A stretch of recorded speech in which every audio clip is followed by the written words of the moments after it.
کہ ایک پہرے دار سے ایک بادشاہ بڑا راضی تھا کہ یہ تو رات بھی ساری کھڑا رہتا ہے اور میری حفاظت کے لیے تلوار اس نے تانی ہوتی ہے۔ بادشاہ بڑا اس سے خوش تھا، انعام و اکرام دینا چاہتا تھا اور دیتا بھی تھا، لیکن اچانک بادشاہ کو اگر یہ خبر ملے کہ یہ جو پہرے دار رات بھی ساری جاگتا رہتا ہے یہ میرے لیے نہیں جاگتا، بلکہ معاذ اللہ اس کی تو کسی کنیز پر نظر ہے، اس لیے اس نے رات کی ڈیوٹی طلب کی، تو فرماتے ہیں اب بتاؤ بادشاہ اسے کیا سزا دے گا؟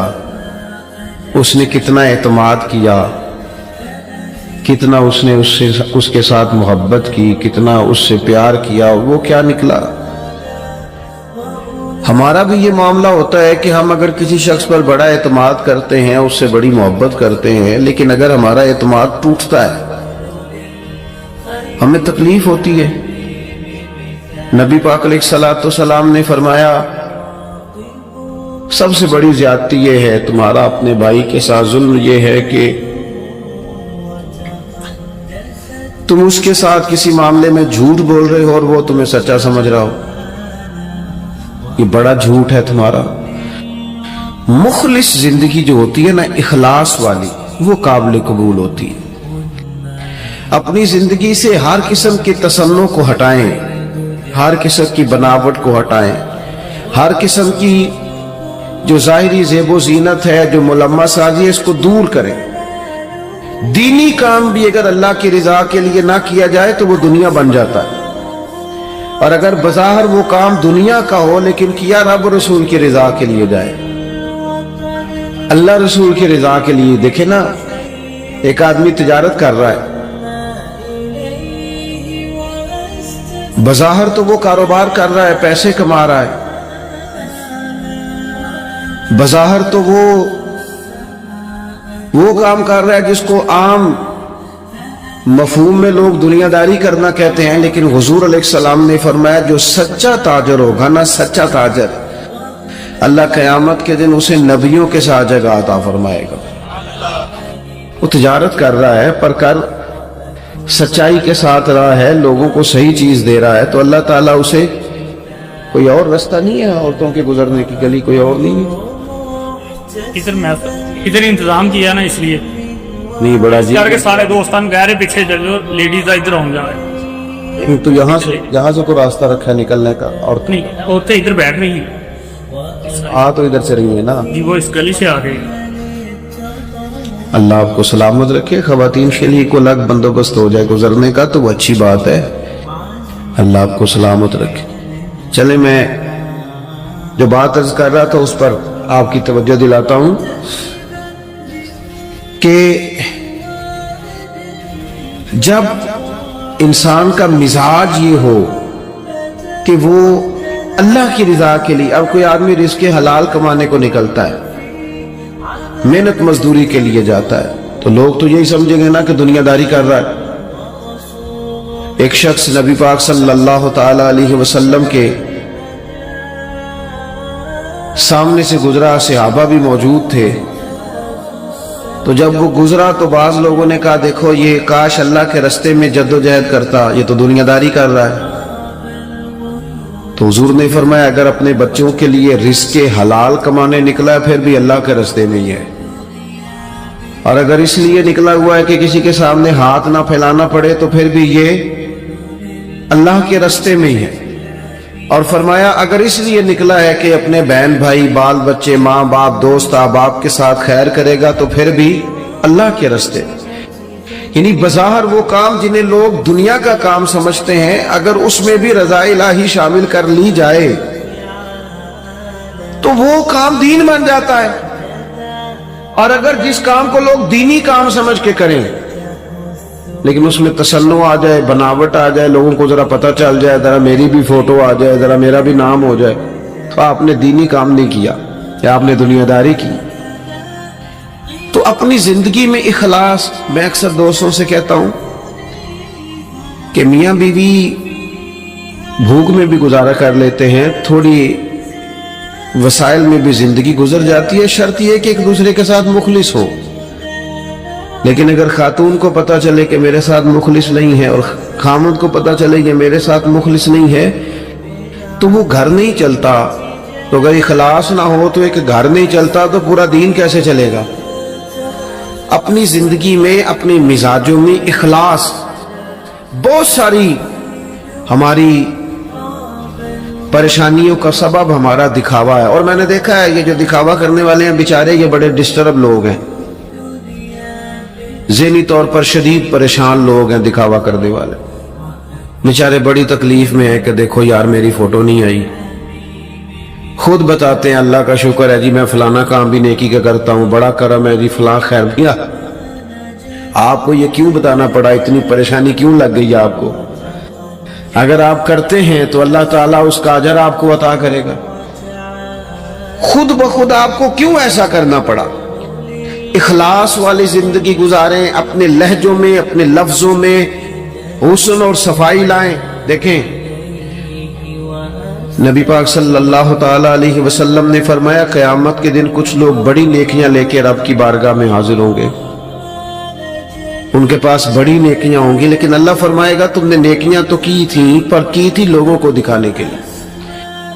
اب اس طرح کرو, جن کو دکھانے کے لیے نیکی کی تھی انہی سے جا کے اجر مانگو, میرے لیے کی نہیں, لہذا ان سے اجر مانگو جن کے لیے تم نے نیکی. بڑا سخت معاملہ ہے اور بڑا اذیت ناک مسئلہ ہے دکھاوے کا.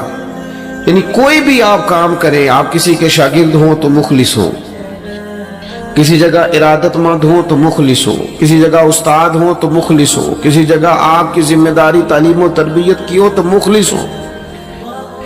اگر اخلاص نہیں ہوگا تو پھر ریاکاری کا سادہ ترجمہ اداکاری ہوتا ہے. پھر اداکاری بندہ کتنی کو کرے گا, تھک جائے گا. آپ مخلص ہو کر اپنا کام بھی صحیح کر کے کریں اللہ کی رضا کے لیے. یہ رشتہ داروں میں زیادہ لڑائیاں کیوں ہوتی ہیں؟ سارا چکر پروٹوکول کا ہے. مجھے آگے نہیں کیا, میرا نام نہیں لیا. اگر اخلاص ہو جائے نا یار میں نے اللہ کی رضا کے لیے صلہ رحمی کرنی, تو پھر تو میرے نبی پاک نے فرمایا جو تم سے توڑے اسے جوڑو, جو تمہیں محروم کرے اسے عطا کرو. پھر تو انداز اور ہو جاتا. اخلاص جو ہوتا ہے وہ اصل ہوتا ہے, اخلاص جو ہوتا ہے وہ حسن ہوتا ہے. اور نبی پاک علیہ السلام نے فرمایا مخلص ہو جاؤ, خالص ہو جاؤ اللہ کی رضا کے لیے, تمہارا تھوڑا عمل بھی تمہیں کفایت کر جائے گا, تھوڑا عمل بھی تمہارے لیے زیادہ ہو جائے گا. مخلص ہو جاؤ, تھوڑا عمل بھی فائدہ دے گا. لیکن اگر اخلاص نہیں تو پھر تو انسانی زندگی انتہائی کٹھن ہو جاتی ہے, وقت گزارنا مشکل ہو جاتا ہے. مخلص ہے نا جو بندہ, تو وہ سادہ بھی ہے, جو مخلص ہے وہ چھپا ہوا بھی ہے. اور حضور نے فرمایا اسے مبارک ہو جسے تھوڑے لوگ جانتے ہیں. وہ بندہ ویسے ہی انفرادی ہو جاتا ہے. اخلاص اپنی زندگی میں, اپنے معاملات میں, اپنی روٹین میں. اس کو میں نے ایسے لوگوں کو دیکھا جو ٹیچر ہیں کسی ادارے میں, خود پتہ چل جاتا ہے انہیں کہ یار یہ بچہ کمزور ہے, غریب ہے, اس کے ماں باپ زیادہ اخراجات قبول نہیں کر سکتے, اٹھا نہیں سکتے. تو میں نے دیکھا کہ وہ استاد سب اپنی جیب سے اس کا خرچہ دے رہے ہوتے ہیں. یہ اخلاص ہے. اگر مخلص ہو جائیں, منتظرین, معاونین, تو بہت سارے بچے جو تعلیم سے رہ جاتے ہیں وہ نہ رہیں, وہ پڑھ جائیں. ہم اگر مخلص ہو جائیں, اخلاص ہو جائے, تو ہم بہت سارے لوگ ایسے ہوتے ہیں جن کو ساتھ لے کے چل سکتے ہیں, ان کے کاروبار سیٹ کرنے میں مددگار ثابت ہو سکتے ہیں. لیکن وہ ہمارا تو خیال ہوتا ہے کہ کہیں ایسا نہ ہو کہ وہ بھی سیٹ ہو جائے تو میرے برابر نہ آ جائے. مخلص اگر ہو جائیں تو زندگی میں بڑے سارے لوگوں کا ہاتھ تھامیں گے, بڑے سارے لوگ ہوں گے جن کو لے کے چلیں گے. شرط اللہ کی رضا ہے, اللہ کی رضا شرط ہے. اگر اللہ تعالیٰ کی رضا، وہ حضرت سعد بن ابی وقاص رضی اللہ تعالیٰ عنہ کہتے ہیں جب ہم قادسیہ کے علاقوں میں جنگ لڑ رہے تھے نا، تو وہاں ایک شخص بڑا مہنگا مال غنیمت، بعض نے تو لکھا ہے کہ تاج سونے ہیرے لگے ہوئے تھے، بادشاہ کا تاج، وہ بندہ نہ ڈھونڈ کے لایا، مل نہیں رہا تھا، جنگ ہوئی تو ریتلا علاقہ تھا، تاج بادشاہ کے کہیں کھو گیا۔ تو ایک آدمی سادہ سا فوجی وہ تاج لے کے شام کو سپہ سالار کے خیمے میں داخل ہوا، تو ان سے جب پوچھا گیا، وہ تاج انہوں نے پیش کیا، چہرے پہ کپڑا ڈالا ہوا تھا، تو ان سے پوچھا گیا کہ آپ بڑے امیر آدمی ہیں جو آپ نے بڑی دیانتداری سے یہ تاج واپس کر دیا۔ کہنے لگے نہیں، گزر بسر مشکل سے ہے۔ تو کہا پھر آپ نے اتنا مہنگا تاج ہاتھ آیا تھا واپس کیسے کر دیا؟ کہنے لگے میں نے اپنے رب کو راضی کرنا ہے، دیانتداری اللہ کی رضا کے لیے دکھائی۔ اب وہ واپس جانے لگے تو ان کو آواز دے کے پوچھا گیا نام ہی بتاتے جائیں، قبیلہ ہی بتاتے جائیں۔ یہاں تو آپ کو پتہ ہے تصویریں بھی لگتی ہیں، اخبار بھی آتے ہیں، فیس بک بھی چلتی ہے، فلانے کو بھی پتہ چل جاتا ہے، بورڈ بھی لگتے ہیں، پھٹیاں بھی، یہاں تک کہ لوگ مسجد کی ٹائلوں پہ بھی نام لکھوا لیتے ہیں برائے صالح ثواب۔ وہ فرشتوں کو پتہ ہے کس کے لیے کیا ہے، پتہ ہے جس نے اجر دینا ہے اسے، آپ کسی حساب سے نام لکھوا رہے ہیں؟ پتہ ہے اللہ کو جس نے اجر دینا ہے وہ جانتا ہے۔